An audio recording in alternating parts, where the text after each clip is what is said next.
अभी भी मैं बाढ़ कवरेज के लिए आई थी, लेकिन मुझसे कहा गया कि पहले ये वाला कॉन्फ्लिक्ट कवरेज कर लो। बिहार में पूरी ज़िंदगी बीती है, इसीलिए पता है कि बाढ़ का दर्द क्या होता है। तो ऐसा नहीं है कि केवल असम की बाढ़ को इग्नोर किया जाता है, बहुत सारे ऐसे मुद्दों को इग्नोर किया जाता है। हर साल जब बारिश होती है तो बिहार और असम में बाढ़ आना ज़रूरी क्यों है? प्रथमबाৰৰ বাবে অসমত যেন ৰাষ্ট্ৰীয় সংবাদ মাধ্যমসমূহৰ ঘাটি হিচাপে পৰিগণিত হৈছে। জনপ্ৰিয় প্ৰতিগৰাকী যেন সাংবাদিক আহি অসমত উপস্থিত হৈছে, এটাই কাৰণ সেইটো হৈছে অসমত এতিয়া মহাৰাষ্ট্ৰৰ ৰাজনীতিৰ অভিকেন্দ্ৰ স্বৰূপে পৰিণত হৈছে। মোৰ সৈতে আছে শ্বেতা সিং, জনপ্ৰিয় সাংবাদিক, জনপ্ৰিয় মহিলা সাংবাদিক, দপদপাই থকা এগৰাকী সাংবাদিক, আৰু তেওঁ শ্বেতা সিং। তেওঁৰ হাতত এখন গামোচা আছে। ये आपको किसने दिया? ये यहाँ पर अभी आए थे, उन्होंने कहा कि टीवी पर देखा तो मैंने सोचा कि आपको आकर दूं, और मुझे लग रहा है कि मैं अपना अगला श्वेत पत्र में इससे पहन कर ही करती हूँ यहाँ से, असम से। गामूसा दिसे, और आप जानते हैं ये इसके बारे में? मैं जानती हूँ इसके बारे में, क्योंकि असम जब भी आती हूँ तो हर आदमी जो अपना प्यार देता है, आशीर्वाद देता है, वो इसके साथ ही देता है। चाहे मैं घूमने के लिए जब भी आई हूँ या फिर काम के लिए जब भी आई। लेकिन कामाख्या देवी मंदिर में जब मैं यहाँ पर एक प्रोग्राम बनाने आई थी अपना अद्भुत अविश्वसनीय, उस समय मैंने असम को ज़्यादा अच्छे से जाना, क्योंकि मैं और भी अंदर के इलाकों में घूम पाई। फिर सीए जब हुआ पूरा, तब उसके बाद जब गलियों में आप जाते हैं तब आप लोगों से बात करके समझते हैं। अभी भी मैं बाढ़ कवरेज के लिए आई थी, लेकिन मुझसे कहा गया कि पहले ये वाला कॉन्फ्लिक्ट कवरेज कर लो, पॉलिटिकल कॉन्फ्लिक्ट का, उसके बाद आगे आप निकलिए।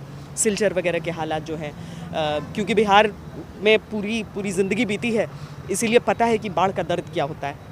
तो वो चीज़ें कवर करने के लिए आई थी। इसीलिए यहाँ प्यार कैसे दिया जाता है, आशीर्वाद कैसे दिया जाता है, वो सब मालूम है।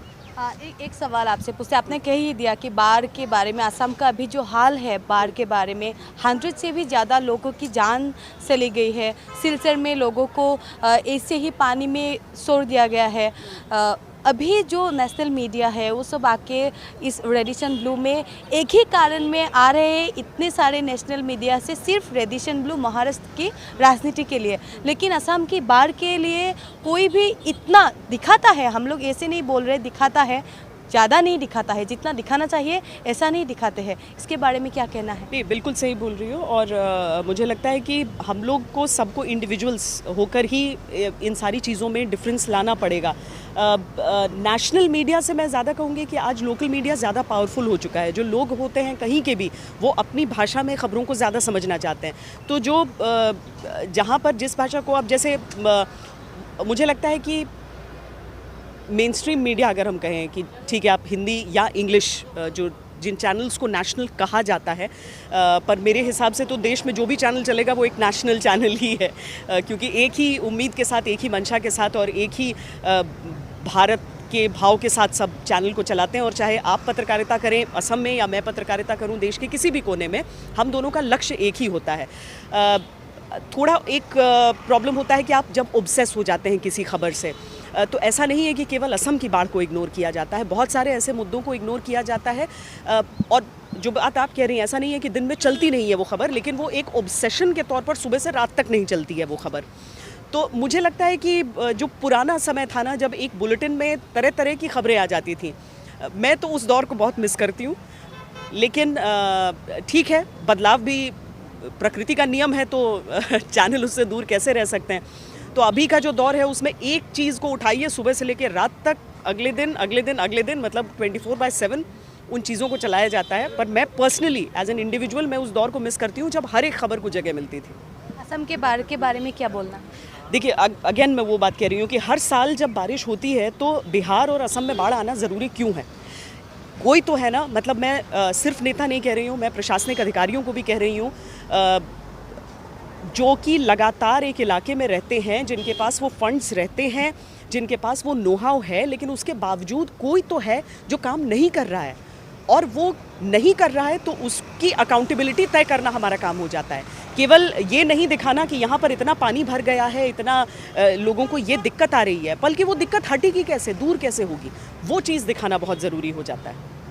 और एक सवाल आपसे, बाढ़ के बारे में भी हम पूछ लिया, और अभी महाराष्ट्र पॉलिटिक्स के लिए गुवाहाटी को सब लोगों ने अभी जान लिया है, जिसने भी नहीं जाने थे अब तक नेशनल में, अभी महाराष्ट्र पॉलिटिक्स के बारे में जान चुका है। इसके कारण अभी असम की जो पॉलिटिक्स है उसके बारे में क्या कहना है आपको? असम की जो पॉलिटिक्स है, हेमंत बिस्वा शर्मा सीएम है, क्या कहना है? हेमंत बिस्वा शर्मा से असम की पॉलिटिक्स ज़्यादा कौन जानेगा कि मतलब दोनों पार्टियों के साथ यहाँ पर वो रह गए, देख लिया। मुझे लगता है कि एक पॉलिटिशियन के तौर पर आप ओवरऑल देश के नेताओं की अगर गिनती करें तो उसमें उनको डाल सकती हैं, लेकिन मैं उनसे ज़रूर ये उम्मीद करूंगी और अपील करूंगी कि जिस राज्य को वो इतने अच्छे तरीके से जानते हैं, उसकी बीमारी को अच्छी तरीके से समझते हैं, उसके इस सालाना बाढ़ का जो कार्यक्रम होता है उसके बारे में तो वो जानते होंगे अच्छे से।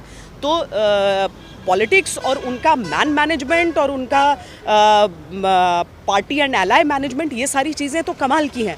लेकिन इस चीज़ में भी, क्योंकि जब नीतीश कुमार बिहार के मुख्यमंत्री होकर आए थे ना पहली बार, पूर्णिया के इलाके में, जो नॉर्थ बिहार के इलाके में बाढ़ आया था, और नीतीश कुमार ने उस साल बहुत ज़ोरदार काम किया था। बिहार ने कभी वैसा राहत बचाव देखा नहीं था और उम्मीद भी उनसे जगी थी। आगे क्या हुआ उन चीज़ों के बारे में सब जानते हैं कि आगे उसके बाद एक बाढ़ का वो रिलीफ था, उसके आगे फिर ऐसा देखने को मिला नहीं। यानी कि अगर कोई चाहता है करना तो कर सकता है, इच्छा शक्ति होनी चाहिए, और हेमंत दा से ज़्यादा इच्छा शक्ति किसकी हो सकती है। तो मैं उम्मीद करती हूँ कि मुख्यमंत्री के तौर पर उनकी भले ही शुरुआत हुई है और वो भी बीजेपी की तरफ से, लेकिन वो आने वाले दिनों में उम्मीद है कि इन चीज़ों को एड्रेस करेंगे और बेहतर करेंगे।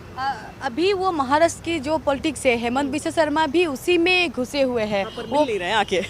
हाँ, वो कह रहा है कि हमारे घर में लक्ष्मी आ रहा है, जीएसटी बढ़ रहा है, ये सब बात कह रहे हैं, लेकिन सिलचर में जो हालत है लोगों का, वो वहाँ पे नहीं जा रहा है। अभी जो एआर से हेलीकॉप्टर से ही वो देख रहा है, इसके बारे में क्या कहना है? चीज़ मैं कह रही हूँ कि उनमें वो कैपेसिटी है, उनमें वो कैपेबिलिटी है कि वो ये कर सके, और मैं उम्मीद करती हूँ कि वो करेंगे। ठीक है, हम ये मान सकते हैं कि भले ही एक कार्यकाल उनकी पार्टी का हो चुका है बीजेपी का, लेकिन एक मुख्यमंत्री के तौर पर उनके पास उतना समय नहीं रहा है। पर क्या वो नहीं कर सकते हैं? मुझे लगता है कि वो चुटकियों में कर सकते हैं, बहुत कुछ बदलाव कर सकते हैं, और उन्हें करना भी चाहिए। और थोड़ा पर्सनल पूछते हैं, श्वेता सिंह सभी लोग जानते हैं, आपका जो काम है इंडिया, सब लोग पसंद करते हैं भारत का, लेकिन श्वेता सिंह क्या पसंद करते हैं, क्या काम करना पसंद करते हैं जर्नलिज्म के बाद, जर्नलिज्म छोड़ के? मुझे हमेशा से फ़ौज में शामिल होने का मन था, मुझे वर्दी पहनने का मन था, पर लड़कियों को कॉम्बैट में अलाउ नहीं करते थे, बहुत ज़्यादा ऑप्शंस थे नहीं उस समय, और बहुत यंग एज में मैंने स्टार्ट किया। 10th जस्ट पास किया था और पहला आर्टिकल मेरा छपा था बायलाइन के साथ।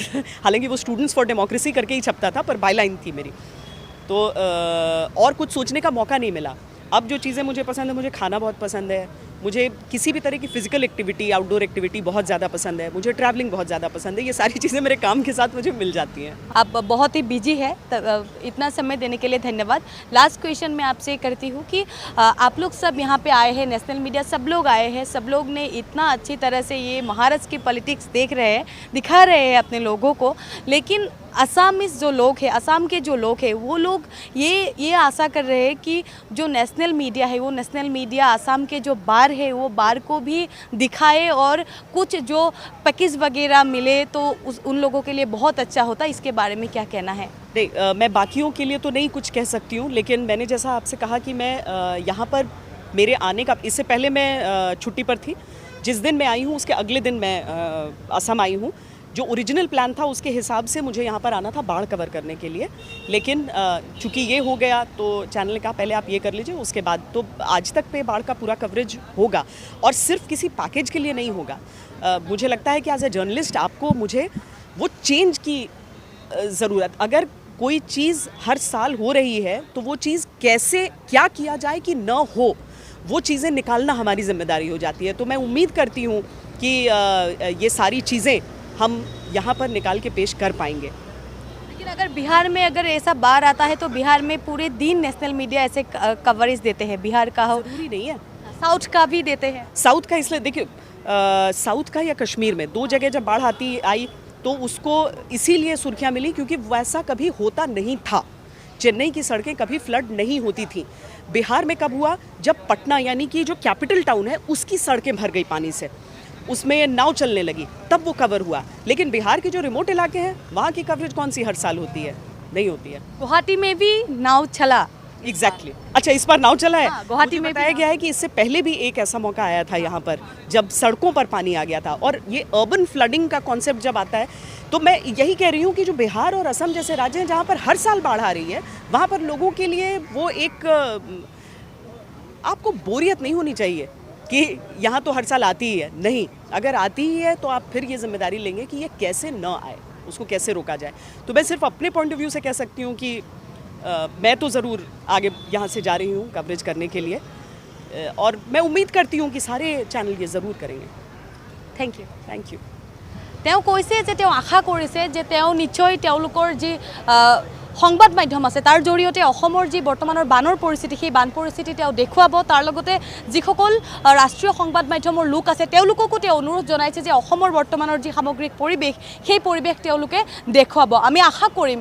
যিদৰে অসমত মহাৰাষ্ট্ৰৰ যি ৰাজনীতি সেই ৰাজনীতিৰ কথা দেখুওৱা হৈছে ৰাষ্ট্ৰীয় সংবাদ মাধ্যমসমূহত এই বিষয়ত চৰ্চা হৈছে আমি আশা কৰিম প্ৰথমবাৰৰ বাবে গুৱাহাটীত বহুজন আহিছে আমি আশা কৰিম যে অসমৰ যি বান পৰিস্থিতি অসমৰ বৰ্তমানৰ লোকসকলৰ যি অৱস্থা তেওঁলোকৰ যেনেধৰণে বানপানীত ককবকাই আছে সেই সকল লোকৰ কথাও ৰাষ্ট্ৰীয় সংবাদ মাধ্যমক তেনেদৰেই আলোচনা হওক তেনেদৰেই সময় দিয়ক অসমৰ বান পৰিৱেশৰ ওপৰতো ভিডিঅ' জাৰ্নেলিষ্ট দীপজ্যোতি কাকতিৰ সহযোগত জবা দাস NKTV গুৱাহাটী।